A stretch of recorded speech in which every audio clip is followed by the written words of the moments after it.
नव्या सरकारचं खातेवाटप जाहीर। देवेंद्र फडणवीसांकडे गृहमंत्री पदासह ऊर्जा मंत्री, कायदा मंत्री, माहिती प्रसिद्धी आणि सामान्य प्रशासनासारखी 5 खाती, तर एकनाथ शिंदेंना नगरविकास आणि गृहनिर्माण मंत्रालय। अजित पवारांकडे पुन्हा अर्थनियोजन आणि उत्पादन शुल्क खातं। अजितदादा महायुती सरकारमध्ये दुसऱ्यांदा अर्थ खातं सांभाळणार। भरत गोगावले रोजगार हमी मंत्री, संजय शिरसाटांकडे सामाजिक न्याय विभाग, तर उदय सामंत यांच्याकडे उद्योग खातं कायम। गिरीश महाजनांकडे जलसंधारण आपत्ती व्यवस्थापन मंत्रालय, शिवेंद्रराजे भोसले सार्वजनिक बांधकाम मंत्रीपदी, तर चंद्रकांत पाटील उच्च आणि तंत्र शिक्षणासह संसदीय कामकाज मंत्री असणार। शंभूराज देसाई पर्यटन, खाण व स्वातंत्र्य सैनिक कल्याण मंत्रालय सांभाळणार, तर दीपक केसरकरांचा शालेय शिक्षण विभाग, दादा भुसेनकडे, गुलाबराव पाटील मात्र पाणी पुरवठा मंत्रीपदी कायम।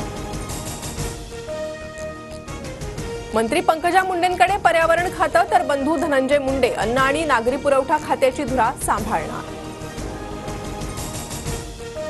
धनंजय मुंडेंना मंत्रिमंडळातून काढा, मस्साजोगमध्ये उपमुख्यमंत्री अजित पवारांसमोर गावकऱ्यांची घोषणाबाजी, संतोष देशमुख हत्येप्रकरणी ग्रामस्थांचा संताप।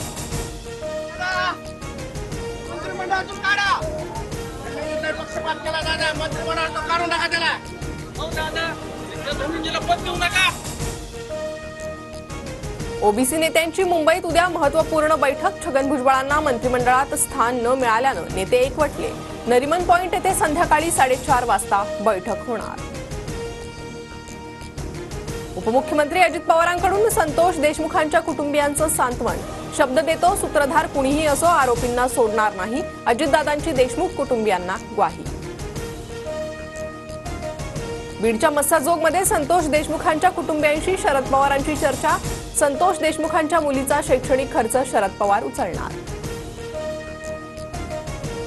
शरद पवारांनंतर अजितदादांनीही परभणीत घेतली सोमनाथ सूर्यवंशीच्या कुटुंबियांची भेट, सोमनाथच्या शरीरावर मारल्याचे व्रण, दोषींना फाशीची शिक्षा व्हावी, कुटुंबियांचा आक्रोश। मध्यान्ही ट्रान्स हार्बर मार्गावर आज मेगा ब्लॉक, मध्य रेल्वेवर ठाणे ते कल्याण आणि ट्रान्स हार्बरवर ठाणे ते वाशी ब्लॉक असणार।